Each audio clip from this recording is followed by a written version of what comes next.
lalu masuk kembali. Mungkin yang menggunakan mobile device atau tablet, bisa coba di-exit dulu aplikasi Zoom-nya, lalu masuk kembali. Jika Bapak Ibu menggunakan Chrome atau Firefox, mungkin bisa coba ditutup tab-nya, lalu masuk kembali melalui link yang sama. Lalu yang keempat, setelah acara webinar ini selesai, kami akan memberikan sertifikat dan akan di-emailkan ke email Bapak Ibu masing-masing. Jadi silakan dicek, mungkin kalau misalnya tidak ada masuk ke folder inbox, silakan dicek di folder spam-nya itu. Kalau misalnya nanti belum diterima, mungkin 2-3 hari setelah webinar ini, silakan email kami di halo@akubelajar.id. Ya. Oke. Webinar ini kami menggunakan fitur webinar Zoom. Ya, jadi yang Bapak Ibu akan lihat di aplikasi akan memiliki tombol yang lebih sedikit dari biasanya.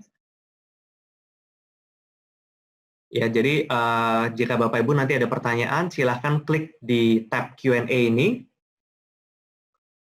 Apakah ada yang ingin disampaikan? Silahkan disampaikan di tab chat.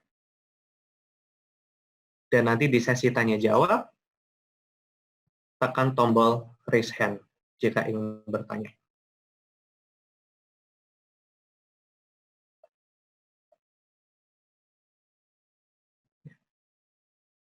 Ya, jadi ini kalau di PC, ini kalau misalnya di tablet, raise hand, chat, Q&A, lalu di mobile, chat, raise hand, dan Q&A juga. Ya. Saya harap Bapak Ibu semua sudah bisa melihat screen saya, dan video saya dan suara saya bisa terlihat dari sini.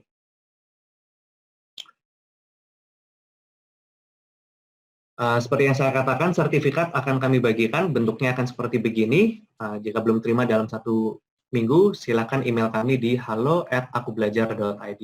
Jadi mungkin silakan Bapak Ibu dicatat dulu email address kami. Jika belum mendapatkannya, kami akan segera kirimkan secara manual ke email Bapak Ibu. Baik, jadi kita pagi hari ini ada beberapa hal.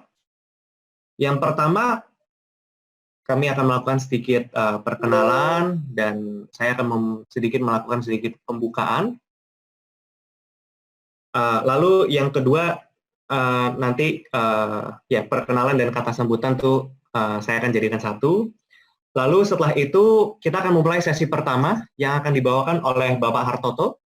Beliau adalah spesialis e-learning dari Universitas Negeri Makassar. Setelah Bapak Hartoto, kita akan memasuki sesi 2, dibawakan oleh Mr. Chris Lawrence. Ya, beliau adalah pakarnya e-learning dari Tekura Institution di New Zealand. Lalu setelah kedua bapak-bapak ini memberikan pemaparannya, kita akan mengadakan sesi Q&A. Kita akan mengadakan sesi tanya-jawab.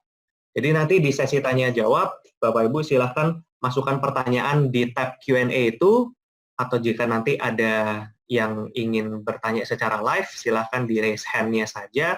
Nanti kami akan mengaktifkan mic-nya.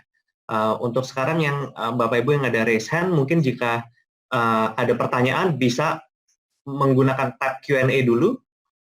Kalau misalnya belum ada pertanyaan yang urgent, mungkin saya minta tolong untuk di lower hand saja dulu tangannya ya. Baik, setelah itu kita akan menyelesaikan webinar ini.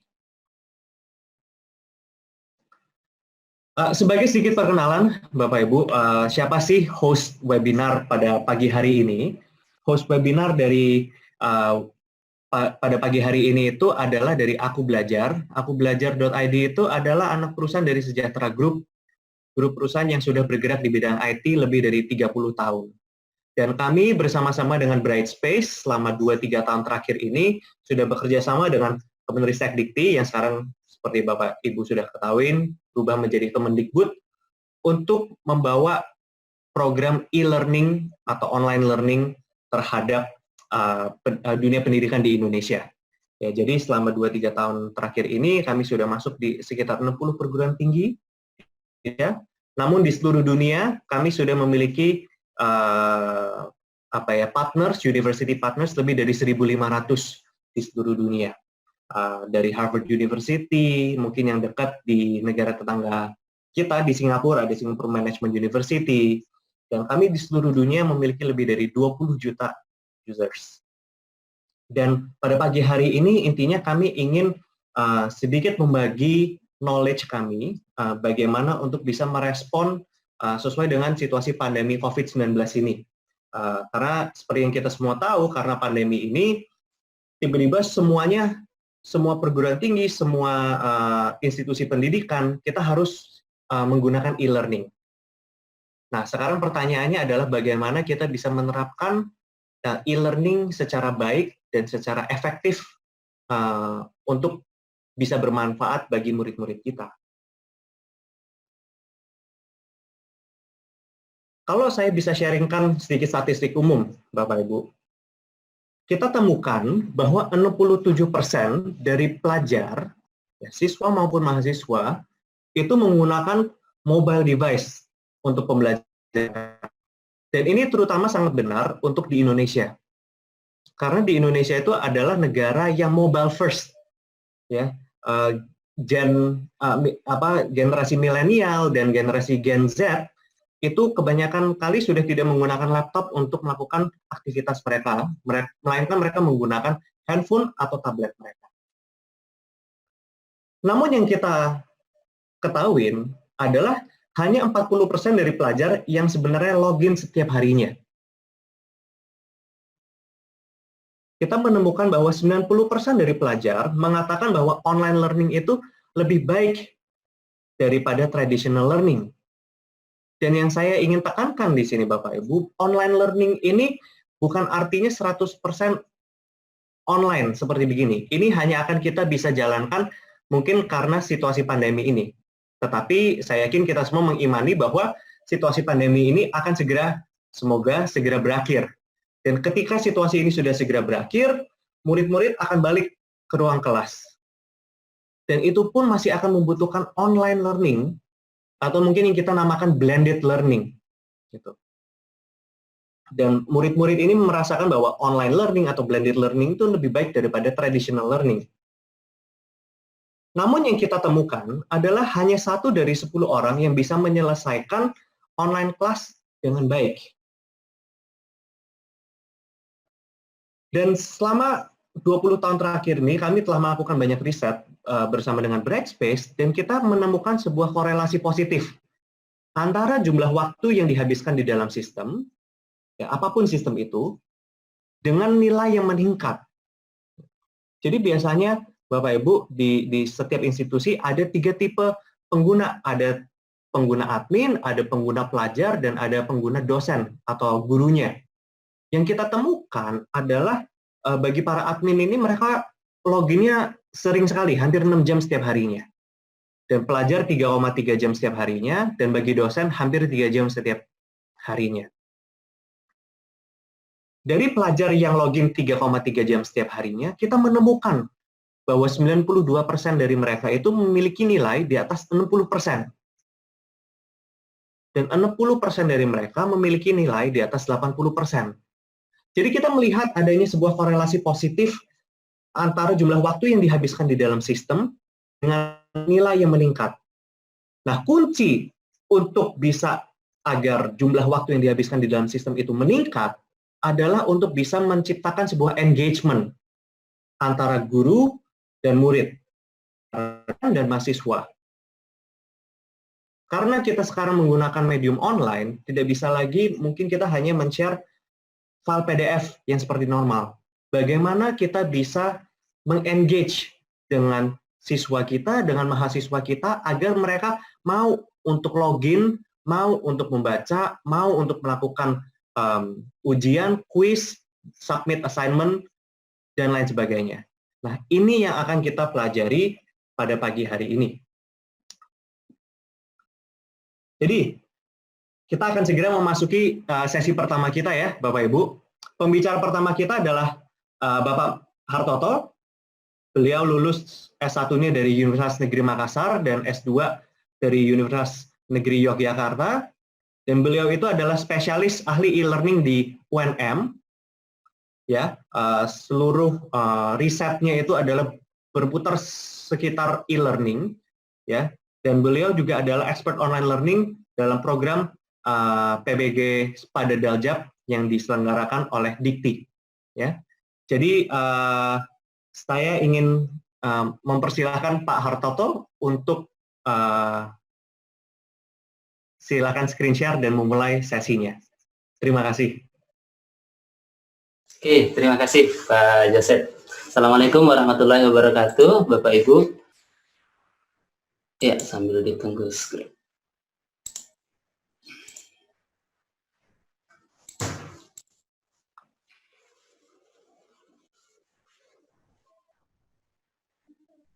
Oke. Baik, Assalamualaikum warahmatullahi wabarakatuh, Bapak Ibu. Senang sekali rasanya saya dapat berbagi dengan Bapak Ibu. Ya, sekali lagi ini cuma sharing ya Bapak Ibu ya. Bagaimana strategi dalam menjalankan online learning. Tadi sudah sempat dijelaskan mengenai saya, Bapak Ibu. Benar, saya di Universitas Negeri Makassar yang saat ini menangani e-learning di berbagai institusi. Nah, kita masuk saja Bapak Ibu. Ini sudah ada sekitar 300-an bergabung. Nanti di layar Bapak Ibu akan melihat tampilan seperti ini. Nah, Bapak Ibu bisa buka browser, kemudian klik slido.com, ketikkan Ki Hartoto. Kita mau coba tes dulu Bapak Ibu, apakah Bapak Ibu melihat tampilan saya. Nah, silahkan Bapak Ibu. Bapak Ibu buka browser, kemudian ketik slido.com, kemudian tulis Hartoto untuk Ki-nya. Ya, silahkan Bapak Ibu, saya tunggu sebelum kita masuk ke sesi materi.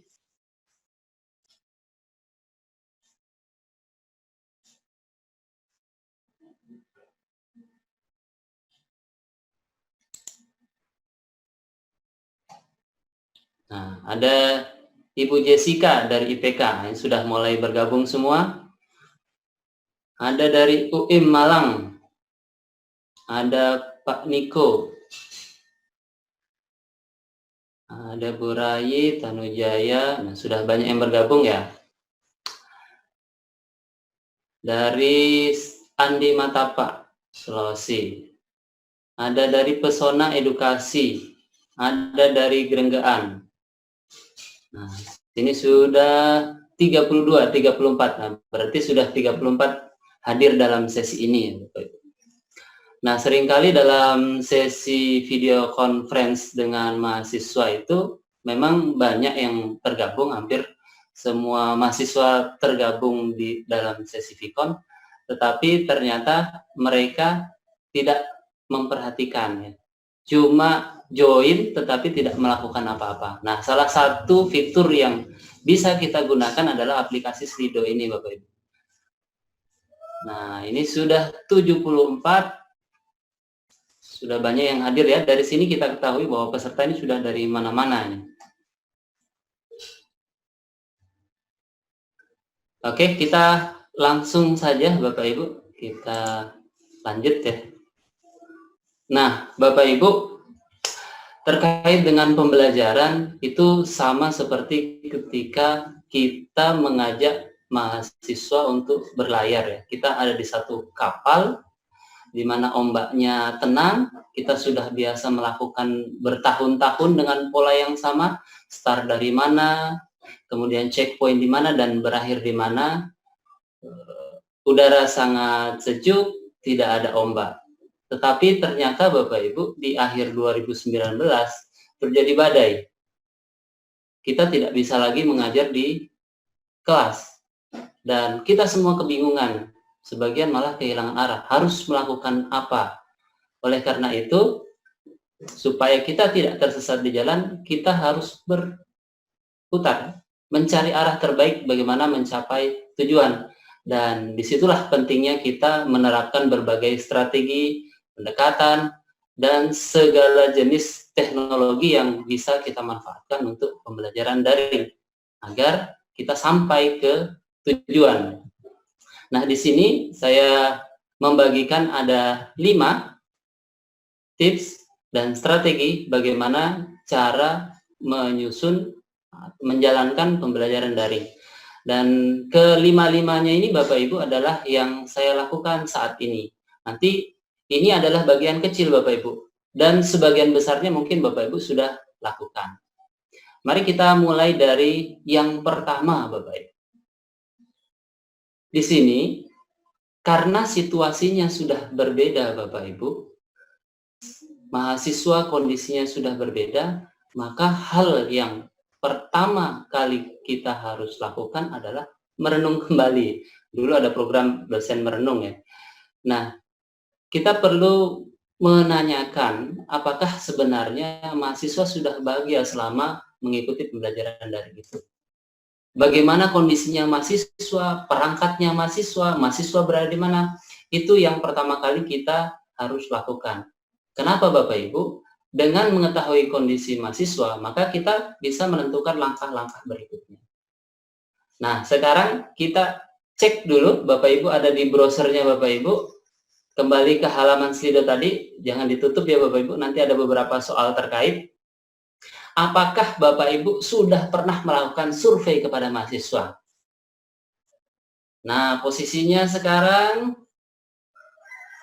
62% belum pernah melakukan survei kepada mahasiswa. Ya, ini masih terus berlanjut. Sudah 81 respondennya. Sudah 100 ya. Posisinya tidak banyak berubah ya. Jadi lebih besar, sebagian dari kita belum pernah melakukan survei kepada mahasiswa. Nah, ini jadi persoalan Bapak Ibu. Kita mengasumsikan mereka terkoneksi dengan perangkat yang bagus. Tapi ternyata mereka sinyal saja susah. Kita mengasumsikan bahwa mahasiswa dekat dengan kampus, tapi ternyata mereka berada di daerah pedalaman. Nah, makanya Bapak Ibu, kita langsung next saja. Strategi pertama adalah kita melakukan survei dulu ke mahasiswa. Mahasiswa sekarang kondisinya seperti apa, perangkatnya bagaimana, apakah kuotanya mencukupi, dan lain sebagainya. Nah, di sini saya juga sudah melakukan survei Bapak Ibu. Nanti kalau Bapak Ibu lihat ini, apakah tampil layar saya? Ini saya melakukan survei, saya mau ngecek sebenarnya mahasiswa itu di mana posisinya. Dan ternyata Bapak Ibu untuk mata kuliah kami itu mahasiswa 90% itu di luar Kota Makassar. Terus sebenarnya saya iseng-iseng juga ngecek Bapak Ibu. Sebenarnya mereka itu ketika connect itu menggunakan perangkat apa? Nah, ternyata dideteksi Bapak Ibu. Sebagian besar itu menggunakan smartphone. Nah, dari sini saya sudah mulai memikir-mikir kembali. Nah, kalau menggunakan smartphone berarti desain materi, desain tugas harus menyesuaikan dengan kondisi mahasiswa. Nah, ini ya. Kelihatan banyak menggunakan Android. Kemudian saya juga menanyakan Bapak Ibu, mereka kondisi internetnya bagaimana, apakah lancar atau tidak, kemudian bagaimana materi yang mereka sukai penyajiannya, apakah mereka lebih suka menggunakan teks saja, PDF saja, atau menggunakan audio, dan seterusnya. Intinya kita mencari informasi Bapak Ibu, mencari informasi mereka kondisinya seperti apa. Setelah itu Bapak Ibu, kita melakukan revisi rencana pembelajaran disesuaikan dengan situasi dan kondisi. misalnya saya ada 2 mata kuliah, yang pertama itu adalah pengembangan multimedia pembelajaran. Itu kan full praktek Bapak Ibu. Praktek membuat proyek akhir, dan di bagian akhir itu evaluasinya saya minta evaluasi ke end user untuk beta testing. Tetapi karena sekolahnya sudah libur dan kesulitan menghubungi guru-guru, akhirnya kita revisi ulang dari kesepakatan awal bahwa tugas harus diuji cobakan langsung di lapangan menjadi disederhanakan. Demikian pula mata kuliah yang lain, misalnya magang. Magang itu mahasiswa harus ke sekolah untuk ngecek kulturnya, ngecek sarana prasarananya. Tetapi di pertengahan jalan sekolah diliburkan. Nah, kita harus formulasikan ulang lagi apa kegiatan, apa materi yang sebanding dengan situasi normal. Dan yang ketiga, kita harus diskusi ulang, melibatkan mahasiswa maunya belajar seperti apa, bagaimana enaknya mereka belajar, dan seterusnya.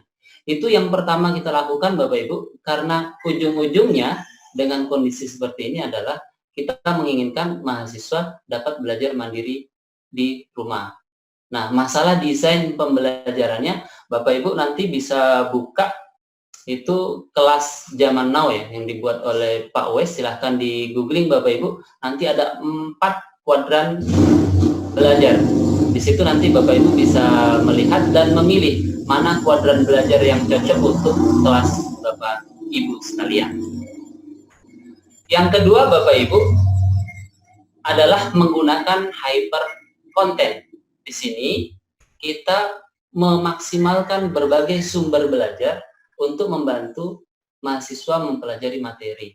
Kalau setiap hari Bapak Ibu kita memberikan materi dalam bentuk PDF, maka apa yang terjadi? Satu hari 3 mata kuliah, 3-3-nya dalam bentuk PDF, berarti kalau dia program Senin sampai Jumat, semua bentuk PDF, maka yang terjadi mahasiswa akan mudah bosan.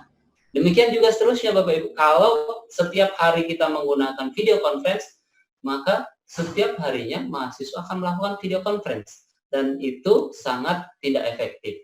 Nah, di sini ada berbagai jenis sumber belajar dan formatnya Bapak Ibu yang Bapak Ibu bisa pilih. Yang paling tradisional adalah bentuk teks Bapak Ibu, dalam bentuk PDF yang biasa kita lakukan, upload PowerPoint, upload PDF, dikirim. Di sini ada juga Bapak Ibu dengan menggunakan Sway. Nah, kalau Bapak Ibu pernah melihat Microsoft 365, di situ adalah salah satu fiturnya. Nanti di slide ini Bapak Ibu bisa copy. Nanti linknya di sini ada Bapak Ibu. Untuk kesempatan ini saya tidak tunjukkan ya, karena banyak sekali tool-toolnya ini. Saya cuma tunjukkan saja linknya. Linknya sudah ada di sini, nanti Bapak Ibu bisa buka. Itu kemudian dalam bentuk infografis. Dalam bentuk infografis. Materi-materi disajikan dalam bentuk gambar singkat-singkat. Tujuannya apa Bapak Ibu? Supaya mahasiswa tidak merasa bosan. Kalau materi disajikan misalnya satu materi 20 halaman, itu kan menjadi mengantuk. Nah, kalau disajikan dalam satu gambar dalam bentuk yang menarik, kemasan yang enak untuk dilihat, maka mahasiswa menjadi tidak bosan seperti itu. Nah, kemudian materi juga Bapak Ibu dapat kemas dalam bentuk podcast, dalam bentuk suara. Sini saya pernah menggunakan Caster FM. Situ saya live streaming menjelaskan materi Bapak Ibu. Karena kalau saya pakai Vicon 1 jam bisa habis 1 giga. Nah, saya bentuk dalam bentuk live streaming. Live streaming, mahasiswa mendengarkan, kemudian aktivitasnya saya hubungkan dengan Slido. Nah, Bapak Ibu juga bisa buat rekaman kemudian diupload, nanti linknya dibagikan ke mahasiswa. Atau yang terakhir, Bapak Ibu bisa menggunakan video interaktif. Di sini ada beberapa tool yang Bapak Ibu bisa gunakan. Nah, kalau Bapak Ibu cuma kasih link YouTube saja, mahasiswa nonton tapi belum tentu belajar. Nah, kalau kita menggunakan software video interaktif ini, maka ketika dia menonton video, itu di tengah jalan muncul pop-up, dia bisa menjawab kuis atau mengerjakan tugas-tugas.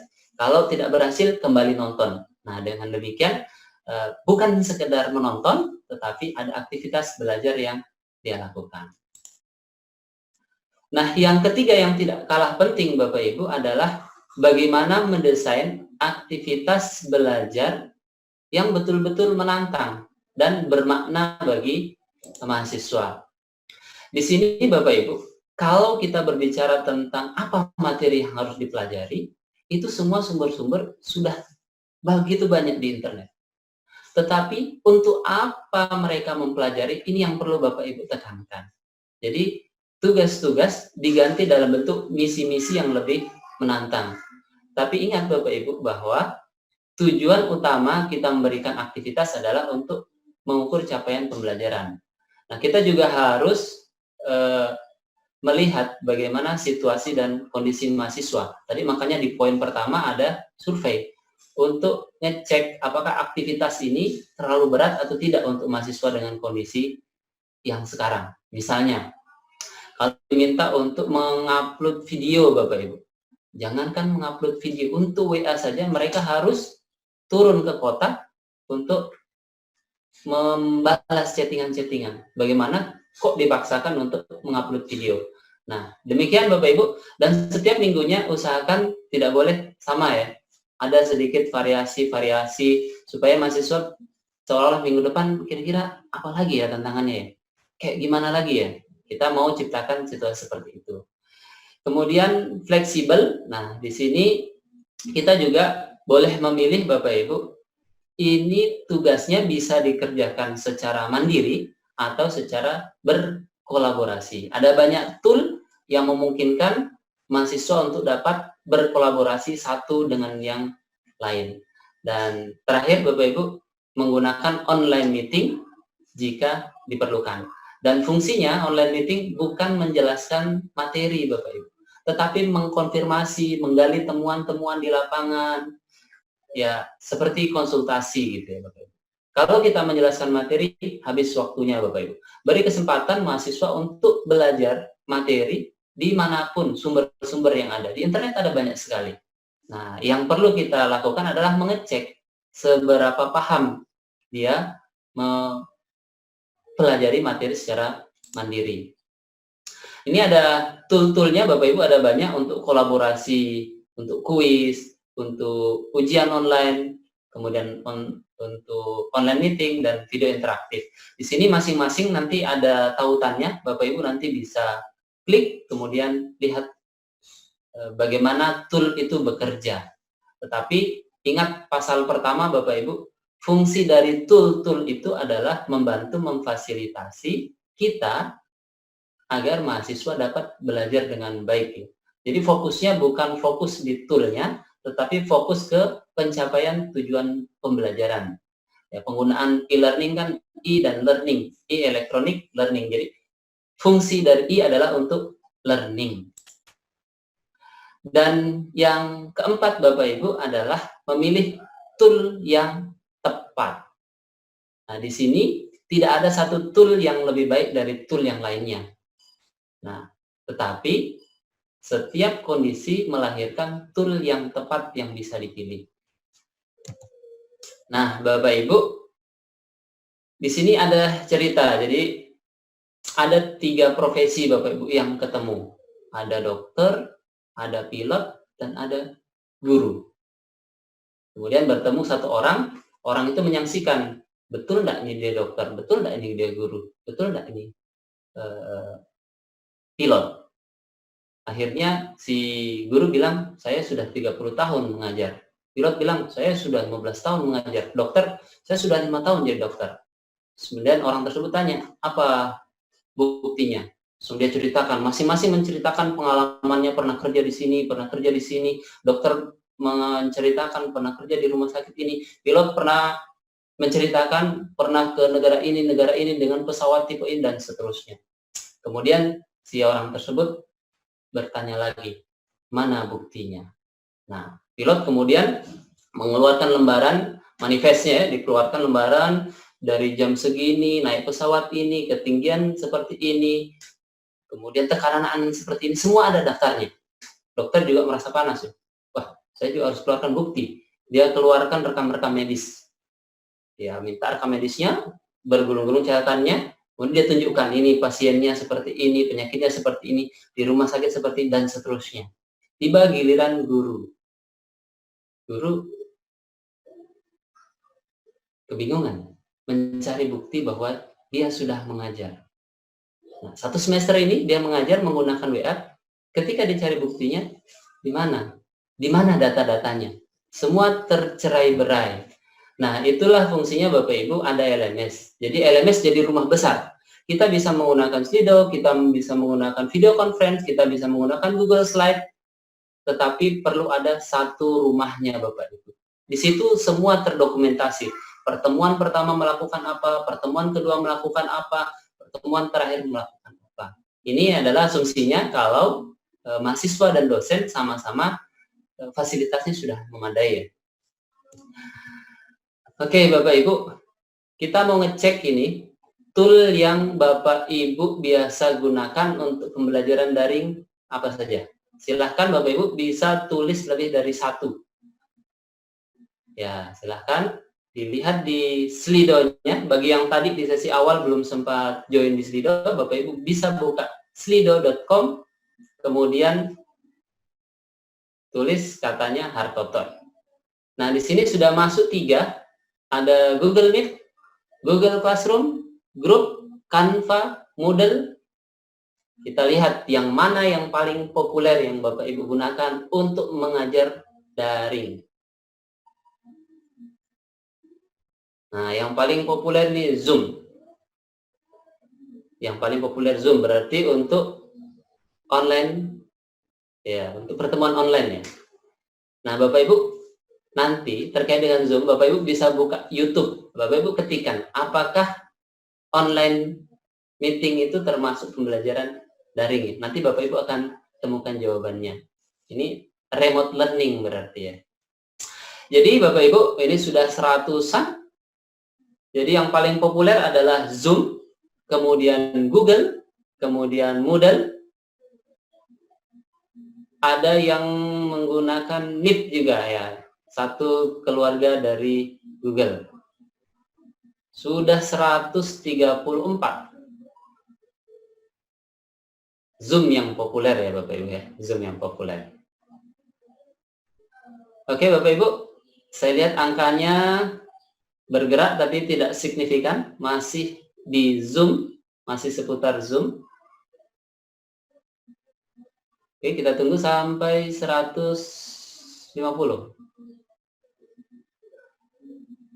Oh, sudah lewat 150. Oke, Bapak Ibu. Memang terus datanya bergerak ini. Nanti Bapak Ibu yang belum sempat berpartisipasi, Bapak Ibu bisa juga isi. Tapi kalau kita lihat trennya dari sini, ini Zoom yang pertama. Kemudian Google Classroom. Dan diikuti dengan Moodle. Nah, saya akan tunjukkan Bapak Ibu LMS yang bisa digunakan sebagai rumah dari pembelajaran daring kita. Oke, kita next saja Bapak Ibu ya. Nah, seperti ini Bapak Ibu. Ini kalau speedometer ini ada yang paling dasar itu adalah Messenger. Seperti WA, Telegram, Line, Facebook. Di sini dosen atau guru mengajar dengan menggunakan platform yang sudah ada. Meskipun platform itu sebenarnya bukan untuk pembelajaran daring, cuma dimanfaatkan karena itu saja platform yang ada dan dikuasai. Nah, ini bagus ketika kondisi internet itu kurang memadai. Tetapi Bapak Ibu, kalau tahun depan Bapak Ibu ditanya bagaimana proses belajar tahun lalu, tahun ini maksudnya, maka Bapak Ibu akan kesulitan bagaimana mendokumentasikan pembelajaran Bapak Ibu. Nah, kalau di yang kedua ini, di sini Bapak Ibu sudah mulai menggunakan Google Classroom, Edmodo, Klase, dan Psikologi. Ini berarti sudah naik level Bapak Ibu. Bapak Ibu sudah menyatukan semua aktivitas itu ke dalam satu rumah.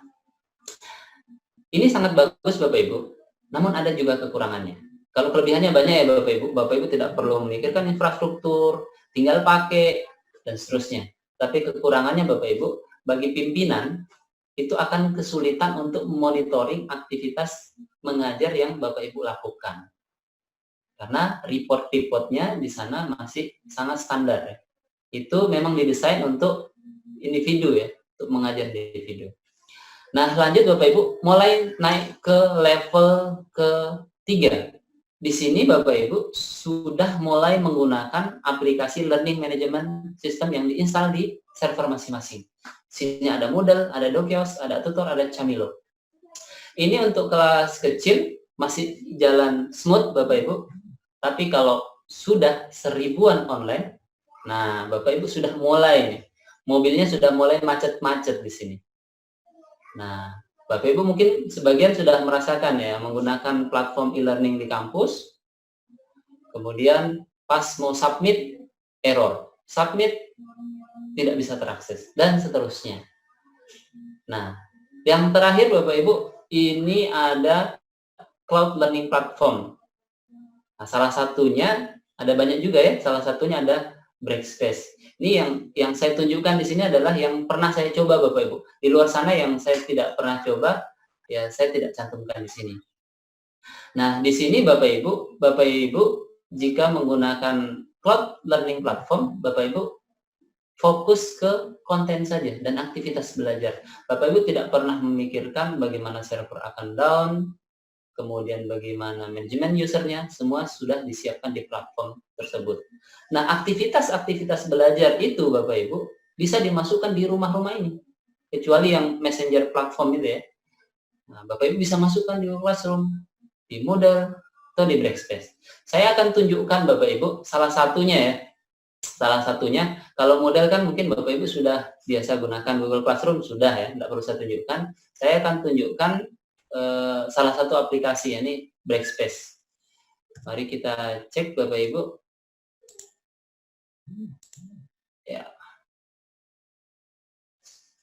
Nah, ini Bapak Ibu adalah tampilan dari Breakspace ya. Tampilan dari Breakspace. Saya coba cek, mohon izin saya cek ini Pak Joseph. Kita lihat ini user di aplikasi ini ada berapa. Nah, user di sini Bapak Ibu ada 74.272. Dan waktu jalan Bapak Ibu, saya monitoring setiap saat itu hampir 15 ribuan online bersamaan. Dan tidak pernah saya temukan sekalipun ini down. Jadi ini salah satu software yang bisa dijadikan alternatif Bapak Ibu ya. Jika di kampus Bapak Ibu, di lembaga Bapak Ibu, jumlah usernya itu banyak dan Bapak Ibu menginginkan untuk tetap stabil. Nah, salah satu fiturnya Bapak Ibu, misalnya kita mau ngecek ketika mahasiswa belajar, itu bagaimana waktunya. Nah, misalnya, kalau di WA kan tidak bisa deteksi Bapak Ibu. Kalau Bapak Ibu kasih file PDF, itu mahasiswa berapa menit dia baca, itu kita tidak bisa deteksi. Kalau menggunakan LMS, salah satunya ini, Bapak Ibu bisa mendeteksi di sini. Kita coba cek, ini yang 100% ya. Apa saja yang dia pelajari, berapa lama dia pelajari, itu kita bisa cek. Nah, seperti ini contohnya Bapak Ibu. Ini.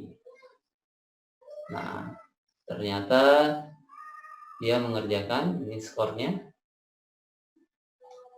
Nah, berapa lama dia melihat materi, itu akan kelihatan. Semua terdokumentasi Bapak Ibu. Semua terdokumentasi di sini. Nah, ini salah satu contoh learning platform yang berbasis cloud. Kita coba cek ini yang di konten.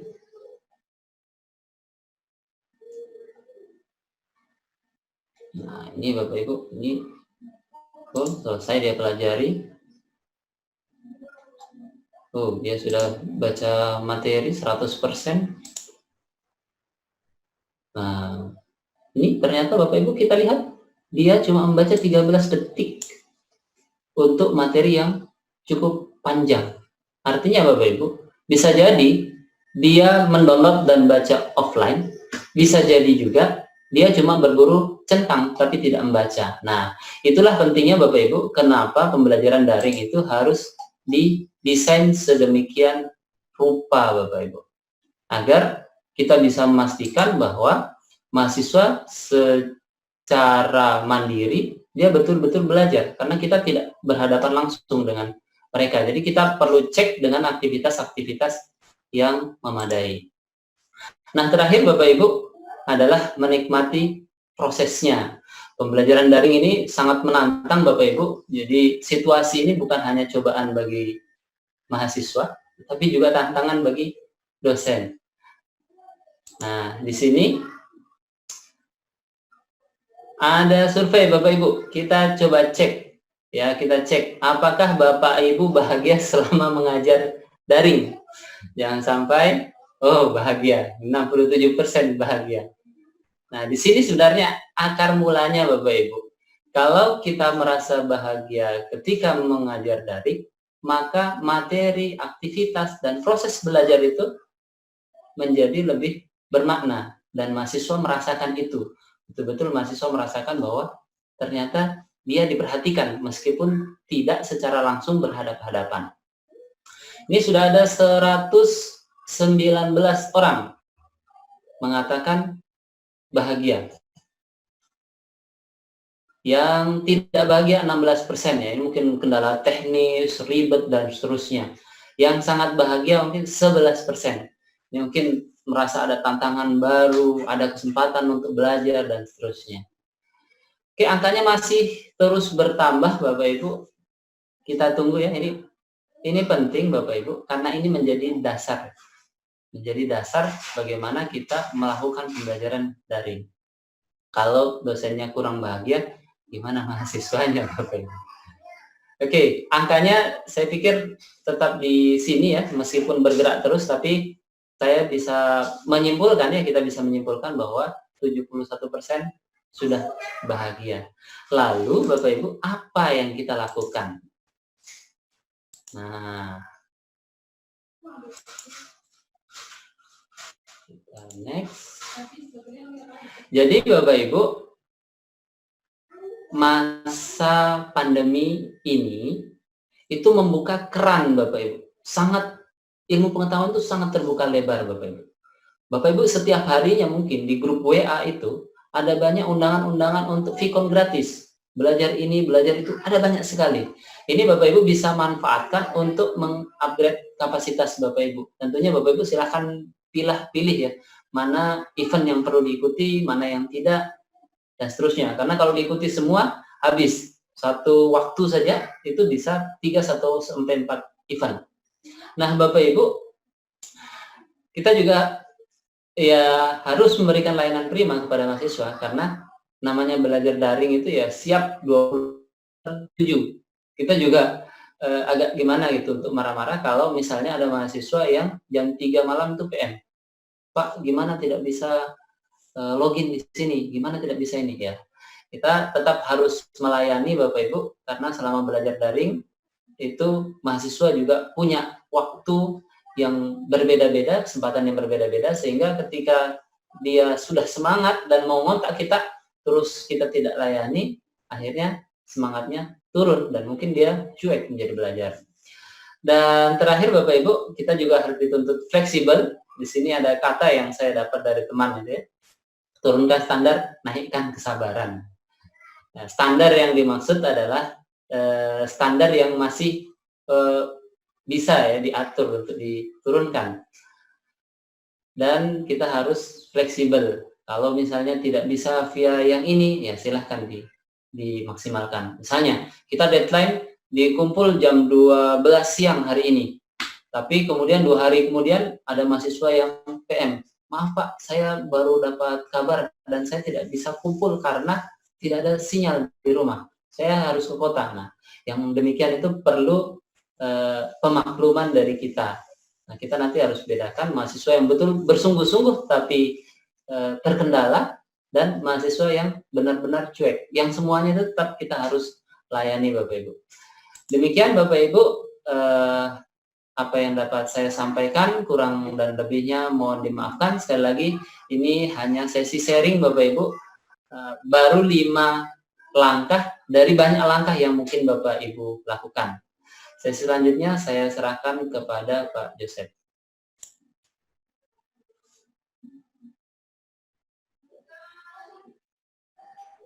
Terima kasih Pak Hartoto atas sharingnya.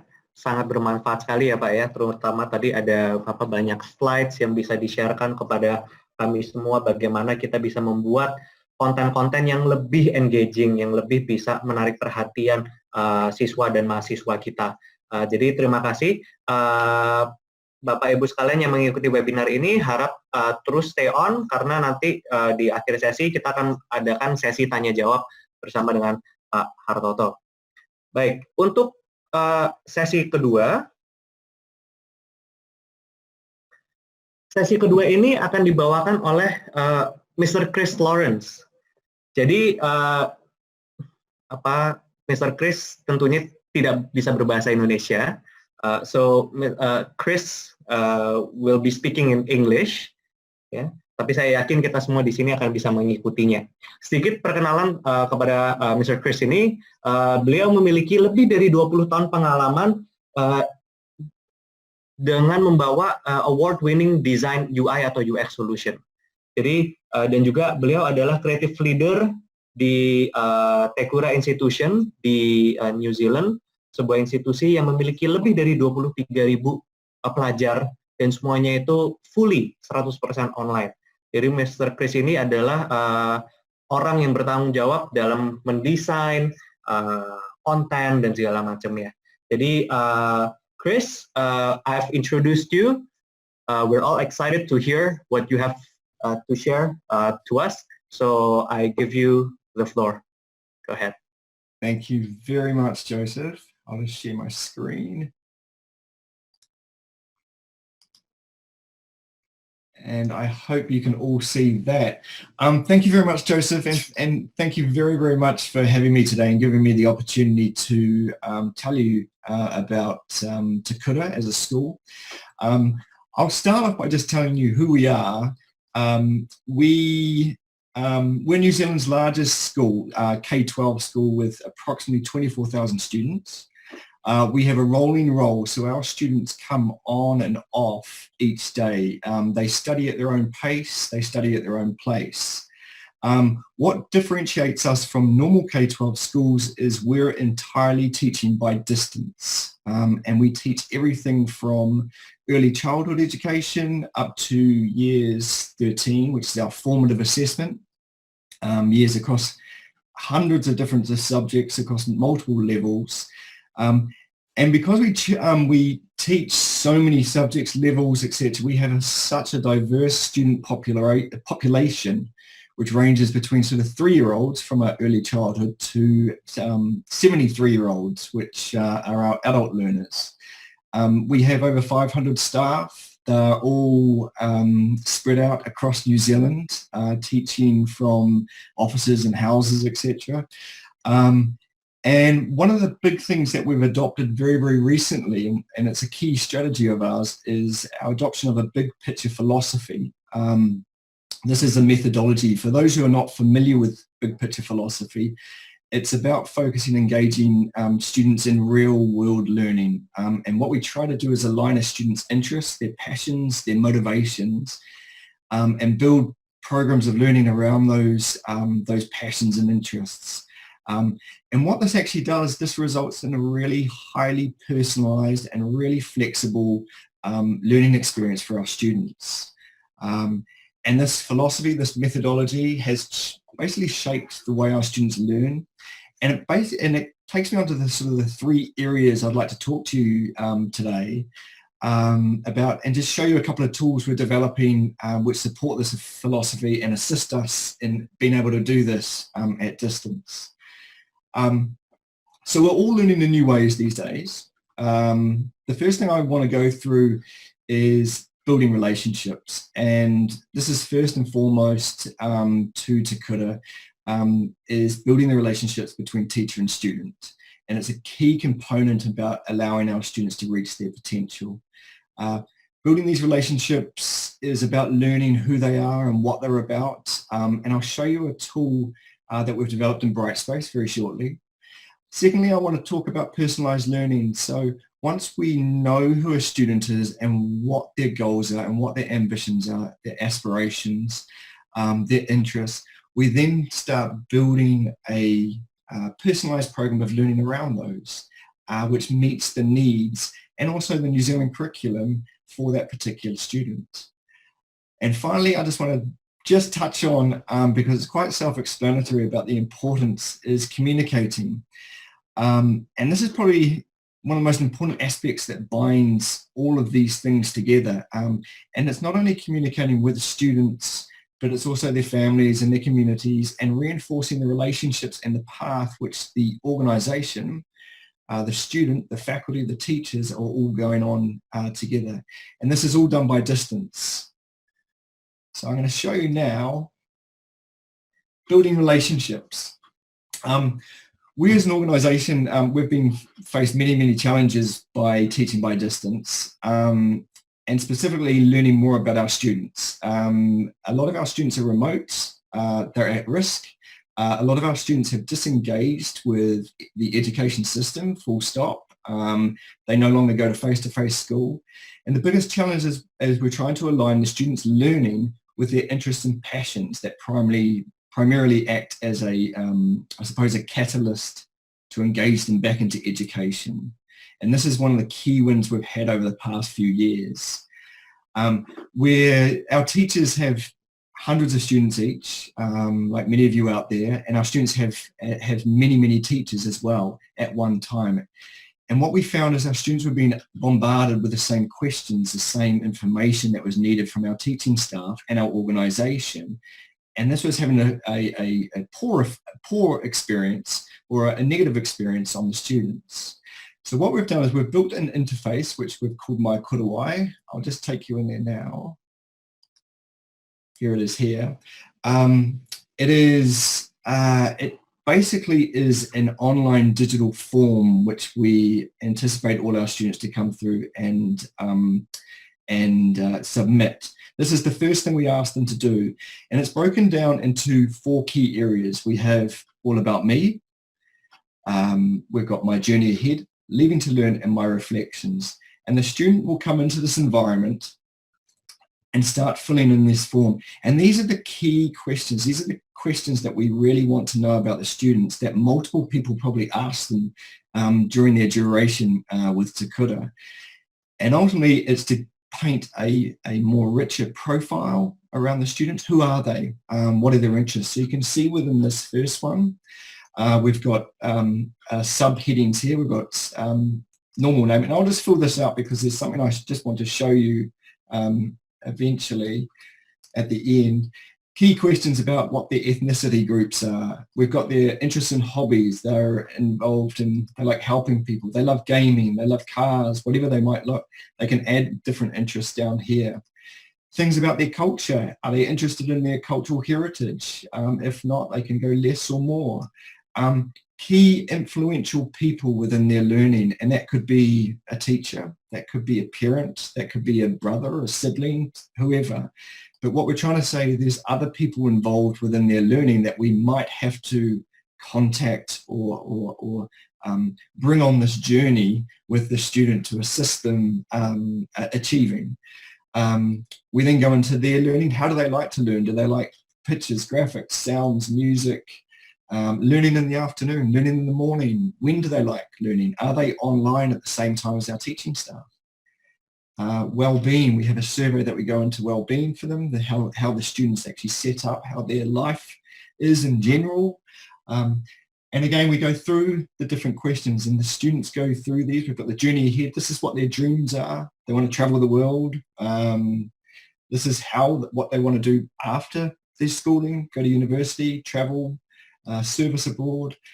And then we've got their learning goals. And I've just put a couple of examples in here just for the time being so you can see what it is. And I've just put a barista course because I love coffee, and a design paper because I love design. And as the student progresses through this, they come to a section called Leaving to Learn. And effectively what this does is just gives possible careers to explore. It's where they put their goals and their dreams, and they start doing a plan. And what we do with that plan then forms into a path where their educational pathway or journey will be explored further amongst the teaching staff and the student. And finally, we've just got a section here, which is a section where they post, and it's called our reflection, and it's where they can reflect not just what they're doing educationally, but what's happening in their lives in general, something that might affect them, affect their education. And what we're trying to do with this is we're encouraging learners to use this interface as frequently as possible to record sort of all aspects of their learning and life, and to keep everyone sort of informed on more than an educational results. It's provided an environment for us to really get to know our students. It can be accessed by all Te Kura staff, their teaching staff that support that students. We do have privacy rules here, so it's all individuals that are involved in that student's journey will have access to this area.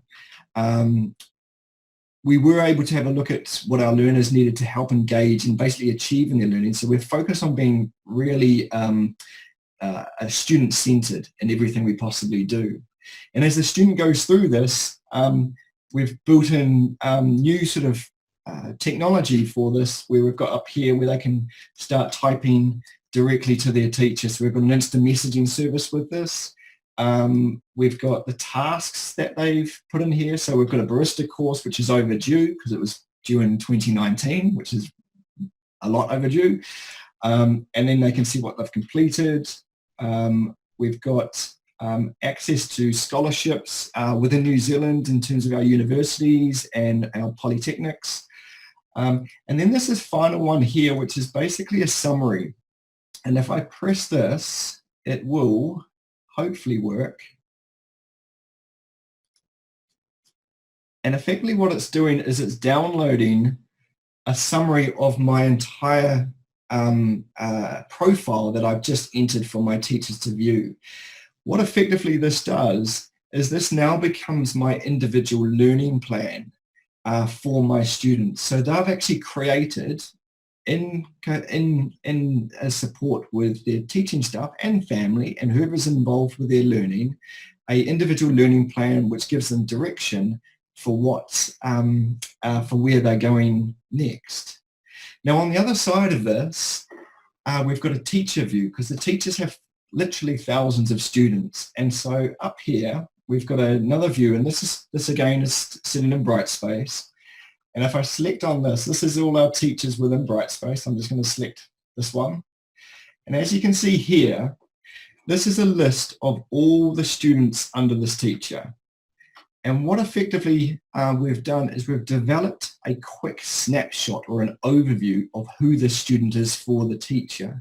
It also means the teacher can come into this environment before spending some time or phoning or emailing or having a Zoom conference with their students, and just to see who they are. So we might have Hamish Kensington. We know he's filled out 100% of his profile, and then we can go and see what's in that profile.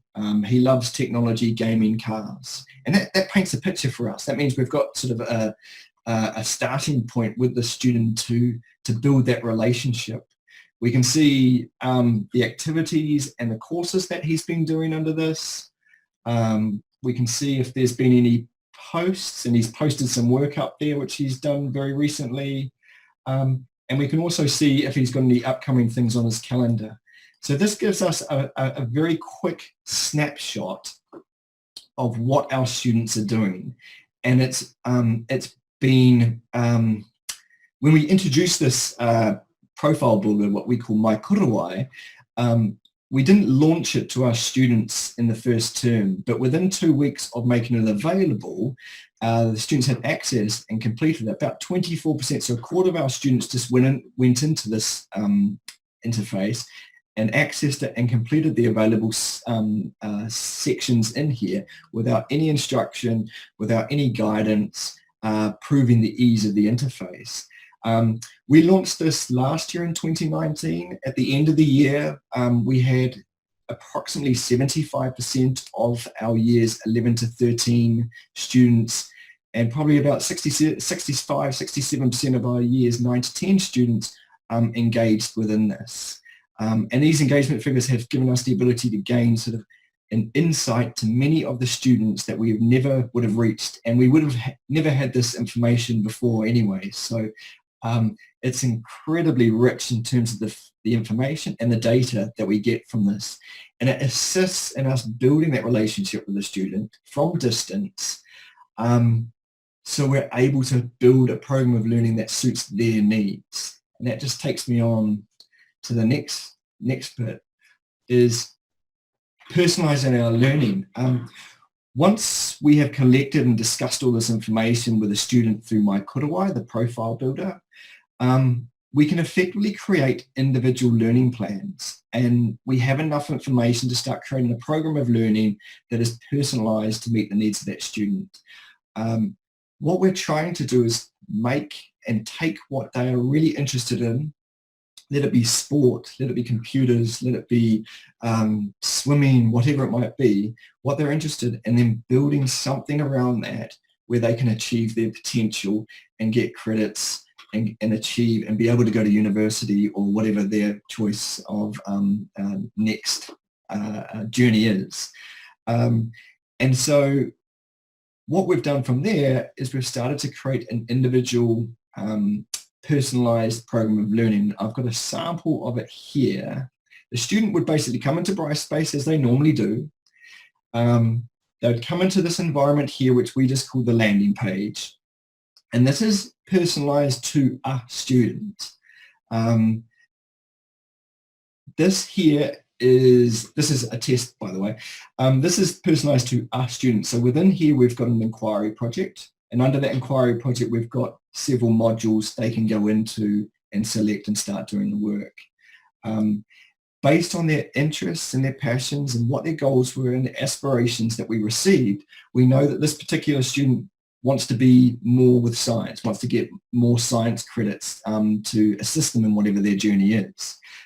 We've got biology, chemistry, science here, so there's a mixture of subjects. If I just go into biology, hopefully this works. Here is our biology. So this is one module that will assist in their journey to be able to achieve their credits. Our modules are fairly consistent in terms of their look and feel, and also in terms of the navigation. Brightspace kind of helps us out with the navigation within this area. Students and audience will, students will pick up exactly how to be able to navigate through something fairly easy, but if you keep it consistent, it makes life a whole lot easier, so a student is not having to relearn how to go through learning material depending on what subject or school or university they're at. We have the standards, they're working towards certain standards, and the potential connections of where they can go on further than this. Students then go into the actual module itself, and then they start actually learning and actually starting to do their assignments and everything. And we've just got small interactives which enable the student to, I got it right, enable the student to see how they're progressing themselves as they move through the learning material by just these little interactors. And as you can see, I didn't do very well on that one. If we go into another one, back to the student homepage, we go into this, here's a maths one that they've been allocated. And again, you can see the consistency between the look and feel. So the navigation is all the same. Here are the standards they're going through. Here's an overview of the module that they're about to embark on. One of our key principles here with developing any online content is the nature of the content has to have what we call the 3 C's: clear, concise, and consistent.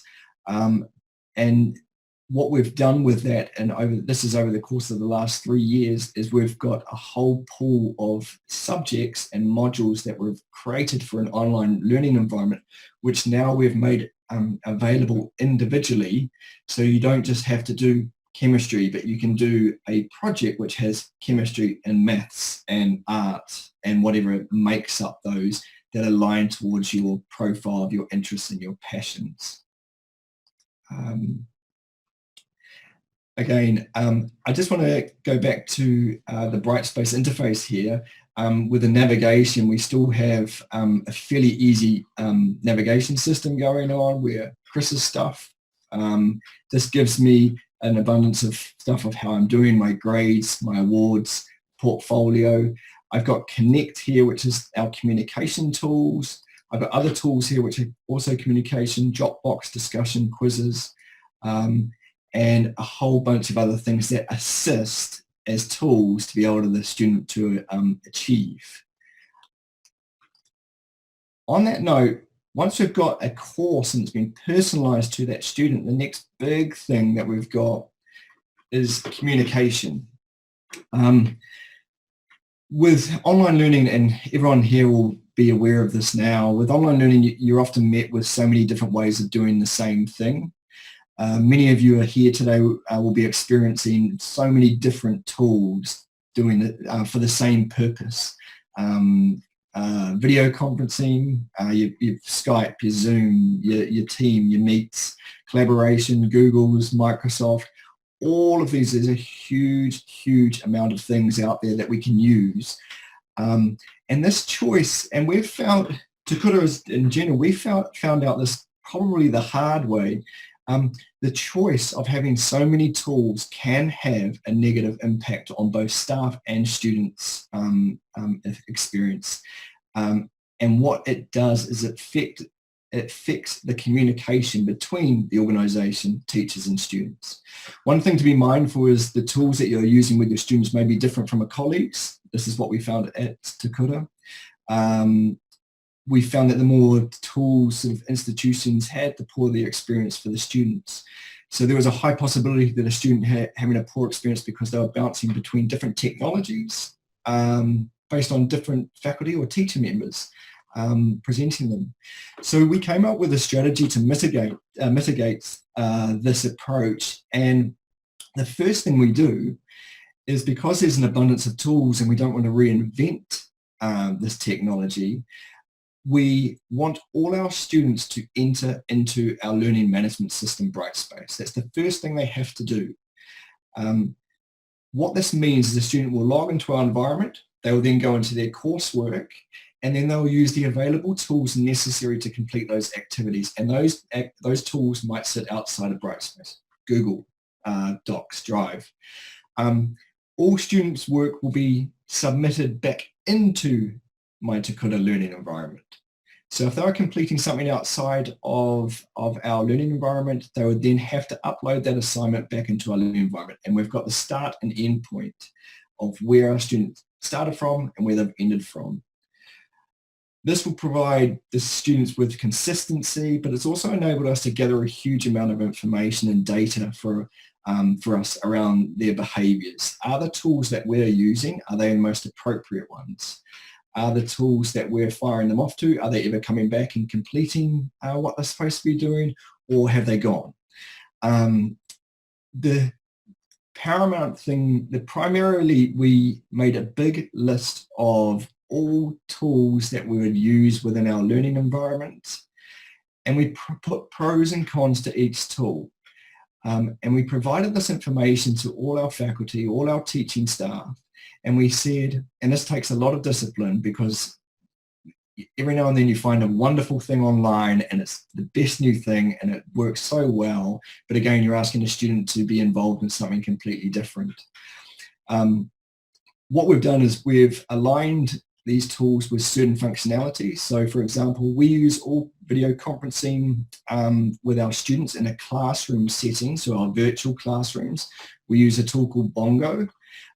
This is a video conferencing tool that sits within Brightspace, and it mimics a classroom, and it means collaboration, drawing tools, videoing of those collaborative classroom meets. And so we use that. When we communicate to our students one-on-one, we use whatever means they want. So based on their profile, there is a question in there that states, I like to be communicated by email, by phone, by text message, Zoom, Google Meets, whatever it might be. And we meet the student there on what terms they feel more comfortable with. For internally, for our staff, we use Skype for our internal business meetings. My team, the creative team, we use Slack for our internal communications within our area. What we have done is we have placed rules against when you use a tool and when you don't use a tool. And here's the pros of why we think this is the best tool to use under these circumstances. This basically gave us a lot of consistency and also provided a clear direction on what we use under what circumstances for our students, but also the staff as well. And if we have new tools, it does go through a process. So new technology might come in, it goes through a process where we audit that, and then we look at the pros and cons of that new tool. Is it replacing Skype? Is it replacing something that we use already? From our point of view, it's ideal. We're teaching by distance, but we're trying to use technology to narrow the distance between our students and our teaching staff or our organisation, where we don't want to hinder the learning, but we also want to use technology as a catalyst to learning and seeing our students achieve their potential, achieve their dreams, their aspirations, whilst being within our organisation, Te Kura. And Joseph, that's me. Thank you so much, Chris, for sharing your knowledge. I think, I can say on behalf of the attendees on this webinar, it's very interesting to see how you guys have managed to conduct these online learning, very with high engagement rates, right? And if I'm not mistaken, a lot of your students are also, some of them don't have particularly good internet access as well.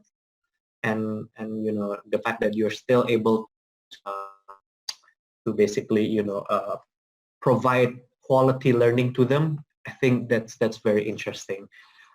Thank you so much, Chris, for your presentation. Baik, Bapak Ibu, sekarang kita akan memasuki, kita akan memasuki sesi tanya jawab. Ya, kita akan memasuki sesi tanya jawab. Mungkin waktu kita sudah tidak terlalu banyak, tapi kalau misalnya Bapak Ibu lihat di tab Q&A, ya, kalau misalnya Bapak Ibu lihat di tab Q&A sudah ada beberapa jawaban yang dijawab oleh tim kami, ada juga oleh Pak Hartoto sendiri yang sudah menjawabnya, dan kami sekarang akan coba untuk melakukan sesi tanya jawab sedikit. Kalau misalnya Bapak Ibu ada yang ingin langsung menanyakan by voice, silahkan di angkat tangan saja ya, di raise hand gitu ya. Lalu nanti kami akan mengaktifkan mic-nya. Gitu. Oke, jadi saya akan coba tanyakan beberapa pertanyaan ya. Chris, I'll try to ask a few of the unanswered questions here. Okay, so maybe this is first one for Chris. Pak Yudi Hartono ask,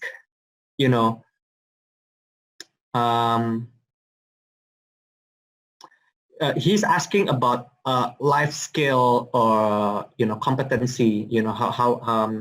He's asking about how do you guys start your online learning to ensure that it's not just a academic competency, but then it's also qualitative life-related skills that they can develop. So maybe Chris, you can give some insights into that. Yeah, it's a very good question. It's blending the way education and life come together, and what I think the biggest learning we've had from that is to incorporate the student, but their support structure that they have around them, and that means normally their family or their close associates or their local tribe. And once you get the family or the people of influence within that student's life on board with the education, it really sets sort of a fire going. It really sort of motivates and gets everyone involved with that student's journey.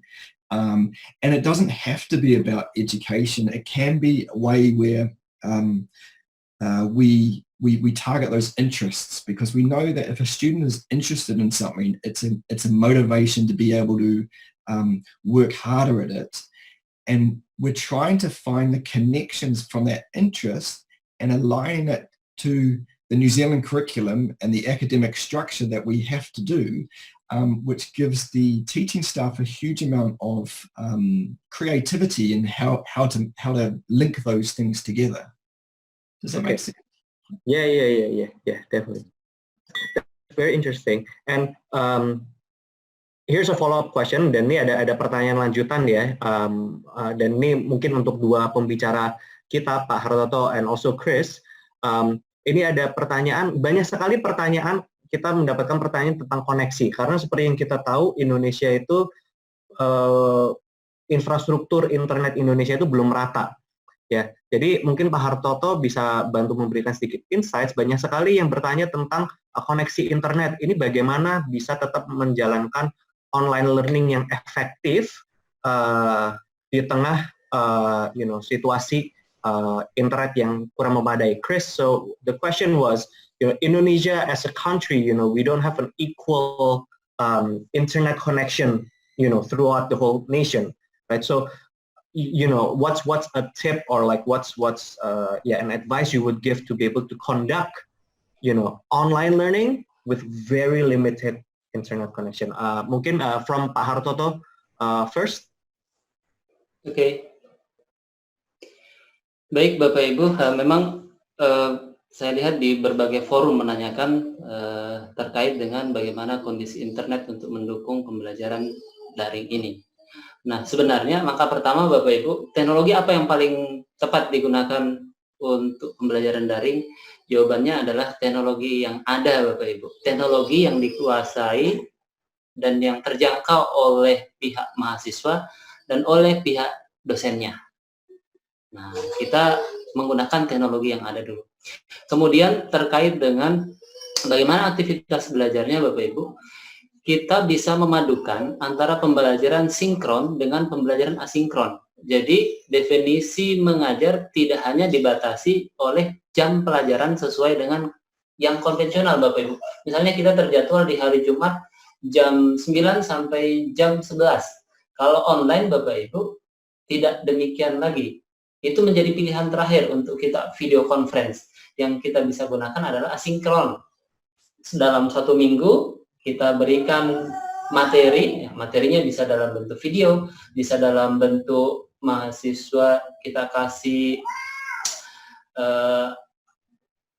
materi atau tutorial, atau teks, atau infografis, dan seterusnya. Kemudian kita minta mahasiswa menjawab soal-soal, bisa dalam bentuk kuis atau dalam bentuk proyek. Nah, jadi tidak harus dalam satu minggu itu ada tatap maya Bapak Ibu. Tatap maya adalah pilihan terakhir karena sangat boros bandwidth ya Bapak Ibu. Jadi intinya pertama adalah menggunakan teknologi yang ada yang memungkinkan antara mahasiswa dan dosen. Yang kedua, ya, padukan antara belajar sinkron, belajar asinkron, belajar mandiri, dan belajar kolaborasi. Demikian. Saya serahkan. Karena memang benar sekali ya, mungkin video conference seperti begini menghabiskan data sekali gitu ya. Jadi kalau misalnya mungkin ada sebuah platform LMS yang bisa konten dimasukkan, kuis bisa dikerjakan, apalagi kalau misalnya programnya itu mungkin bisa diakses secara offline juga kali ya, gitu. Itu akan sangat-sangat membantu. Chris, what about you? I suppose from our point of view, we've actually come from Te Kura was originally fully print, so everything was booklets, and we're still corresponding with students by distance. So we're sending a booklet out, they would fill the booklet in, send it back, we'd assess it, and then send it back out with the markings. What we've done is we've had a staged approach, because in New Zealand our internet's not that great either. We know where our pockets, we've got pockets of sort of areas where not only is the internet not the greatest, but our students don't have access through not having the money to be able to afford internet or computers. So we've had a staged process where we've initially we were still sending out our physical booklets so they could still continue doing the work with us by distance, whilst bringing people online. So in New Zealand we have libraries. Students can go to the libraries where they get free internet access, but they might only be there for 1 hour a week. That's how much they're allowed to. But that's a step in the right direction to start getting them more on board, whilst our government and telcos industry starts getting the internet out to the regions and the places which do not have accessibility at the moment. So it is staged. We have got two things running at once. We've got an old physical solution, but we've also got the targeted online approach, which is probably in the high 90 percentile of our students now are there. 3 years ago, it would have been 50% either or.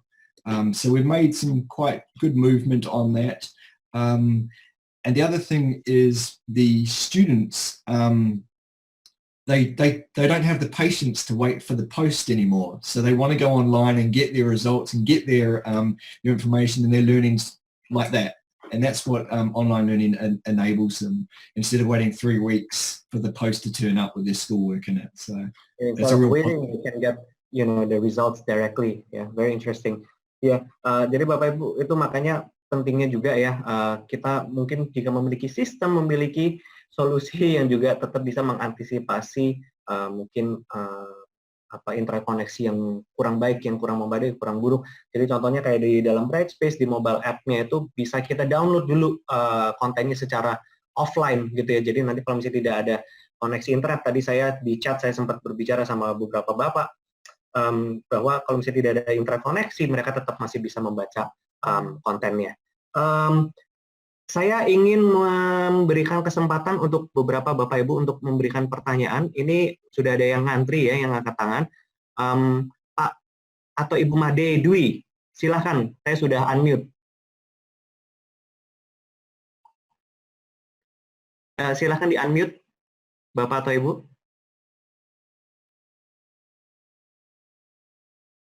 Iya, selamat siang. Selamat siang.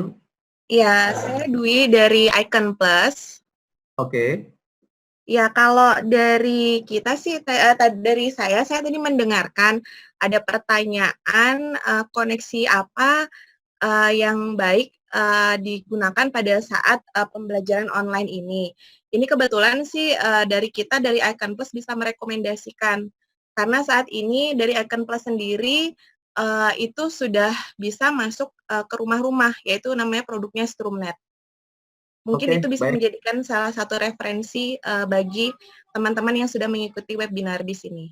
Terima kasih. Terima kasih Bu Dwi. Kepada Pak Rizal Bakri, silahkan Pak Rizal bertanya.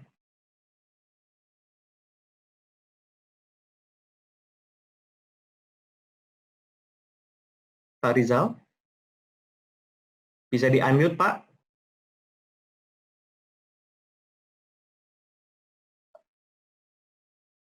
Oke, mungkin lagi ada masalah teknis ya.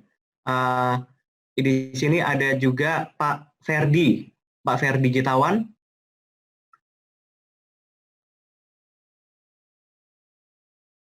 Pak Ferdi, mungkin tim panelis Jacqueline or Alvin or Desinta, can you help to unmute Pak Ferdi?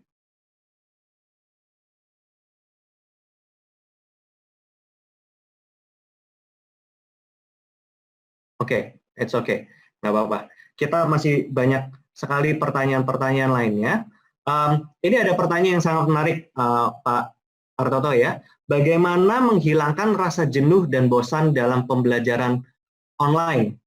Chris, there's a very interesting question, a few questions actually, asking about how do you reduce boredom, on an online learning? How do you reduce boredom on an online learning? Yeah, go ahead, Chris, go ahead. It's a very good, again, a good question. The diversity of our audience, when we said we had 3-year-olds to 73-year-olds, the first thing we learned was what's appropriate for a 3-year-old might not be appropriate for a 73-year-old. So we had to change the way we designed our programs of learning based on not only subject, but based on what level, age group they sat with them.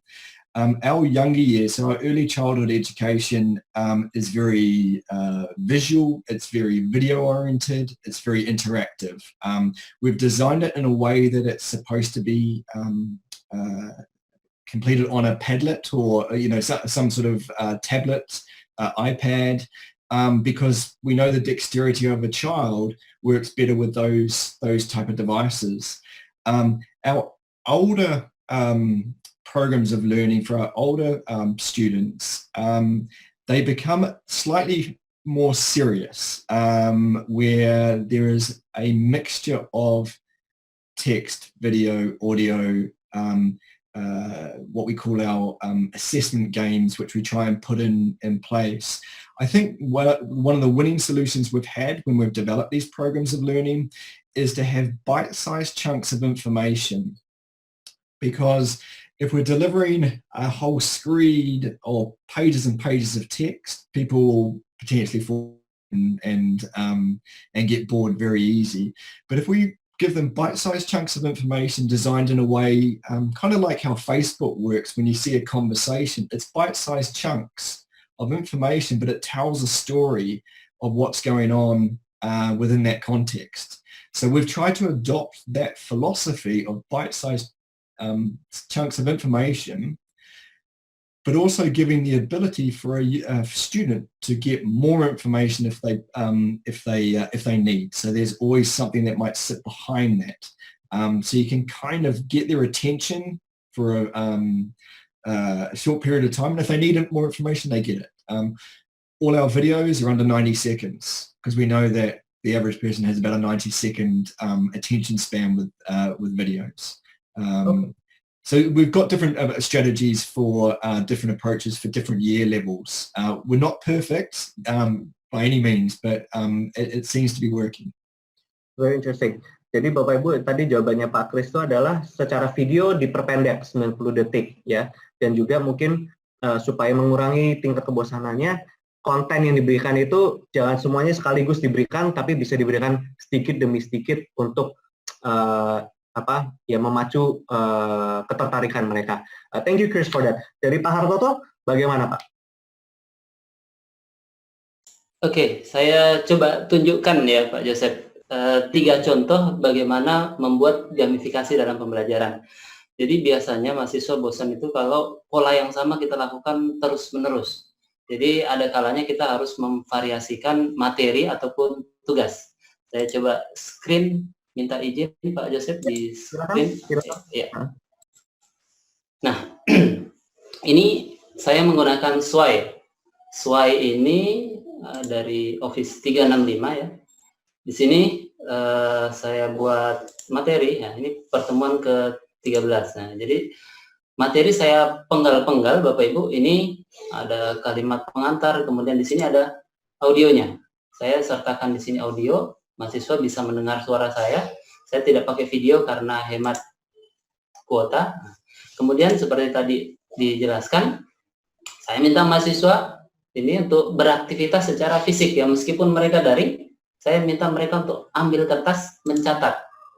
Nah, ini kalau dilihat nih ada suaranya ini. Nanti linknya bisa saya share.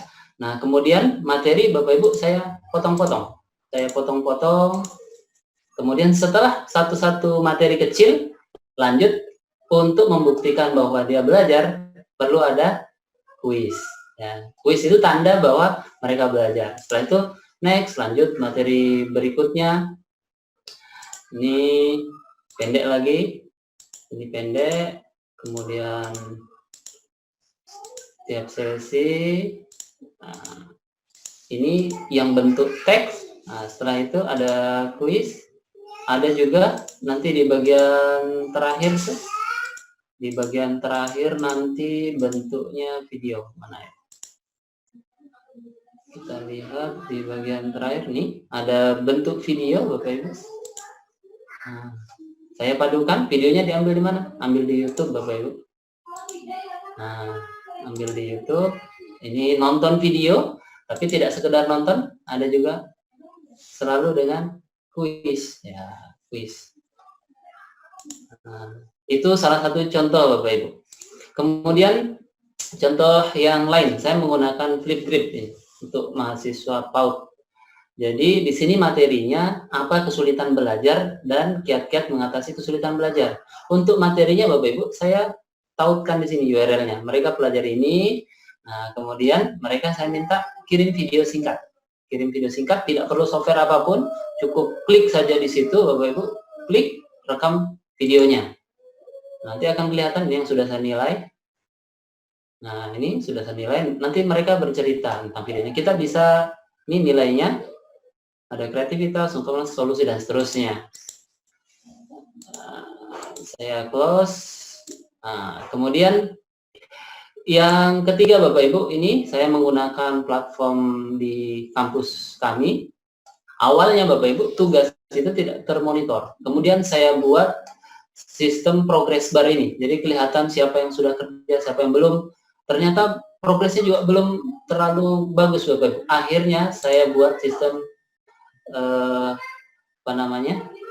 level. Saya buat seperti misi-misi di level. Nah, di sini akhirnya Bapak Ibu, dalam waktu kurang dari seminggu mereka sudah sampai di level 12. Ternyata mereka lebih suka ngejar poin. Saya kasih ini, saya di level 1 karena belum baca semuanya. Nah, kalau mereka baca materi, naik levelnya, naik poinnya. Kemudian mereka kerjakan tugas, naik poinnya. Akhirnya mereka mengejar poin ini. Nah, itu istilahnya gamifikasi pembelajaran, Bapak Ibu. Jadi ada banyak tool yang bisa kita pakai untuk memvariasikan pembelajaran. Tapi sekali lagi tetap di satu rumah Bapak Ibu. Perlu platform sebagai rumah untuk catatan itu semua. Demikian saya kembalikan ke Pak Joseph. Thank you, Pak. Ya, very interesting ya Pak ya. Dan ini semua bisa kita lakukan dari dalam Brightspace ya. Jadi ada yang kita lakukan gamification guide gitu ya. Nanti kalau misalnya Bapak Ibu ingin melakukan Google search, silakan saja Google gamification gitu ya. Jadi seperti yang tadi kayak Pak Harto tunjukkan, bisa kita memberikan badge, bisa kita memberikan sertifikat, bisa kita memberikan points gitu ya. Jadi mungkin ada sistem game-gamenya seperti begitu. Baik, kita waktu sudah sangat limited Bapak Ibu. Jadi mungkin pertanyaan terakhir saja ya dari saya itu adalah final words of advice dari Pak Hartoto dan from Chris, final words of advice on to teachers who are attending right now, or to faculty members, or to rectors. What is your advice to them? To be able to fully raise the bar on online learning. Pak Hartoto bisa mulai? Oke. Jadi online learning itu intinya adalah bagaimana memfasilitasi belajar mahasiswa. Apapun jenis toolnya Bapak Ibu. Kita harus ke satu tujuan, bagaimana agar capaian pembelajaran itu bisa kita capai. Terus yang kedua Bapak Ibu, gunakan tool atau alat atau aplikasi yang ada, yang sesuai. Jadi kalau Bapak Ibu mau kapasitas kecil, pakai ini, kapasitas besar, pakai itu. Nah, silahkan disepakati dengan mahasiswa. Dan yang ketiga Bapak Ibu, mengajar adalah panggilan jiwa.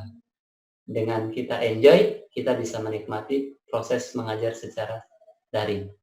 Demikian Pak Joseph. Enjoy ya Pak ya. Kita itu harus enjoy. Yeah, thank you Pak Hartoto. Chris, how about you? Final words of advice. Big one. I think probably the best advice I could give is to keep it simple, to listen to the students, to keep it simple, to keep it consistent, and to have fun. If you're not having fun, the students might not be having fun either. And I think that's what we've learned. And it's obvious from a student's point of view if you're having fun or not. So yeah. Thank you so much Pak Artoto, thank you so much Chris for your time. Terima kasih kepada Bapak Ibu yang sudah mengikuti webinar ini. Mungkin sebelum selesai di website kami, ya di sini ada linknya. Kami memberikan banyak resources dan ini selalu kami update. Nanti ke depannya jika ada webinar itu juga akan kami tampilkan di sini. Jadi silakan pergi ke akubelajar.id/free strip resources. akubelajar.id/free strip resources. Sekali lagi kami mengucapkan terima kasih kepada Bapak Ibu yang sudah mengikuti webinar ini. Seperti yang kami sudah katakan, recordingnya akan segera dibuat available, mungkin sekitar 1 minggu. Lalu materi presentasinya akan kami kirimkan juga kepada Bapak Ibu melalui email, dan juga harap ditunggu sertifikatnya di email Bapak Ibu masing-masing. Jika ada pertanyaan, bisa pergi ke bisa mengemailkan kami di halo@akubelajar.id. Terima kasih sekali lagi, terima kasih Pak Artoto, thank you Chris once again, and thank you everyone for attending this webinar. Have a good day. Assalamualaikum warahmatullahi wabarakatuh.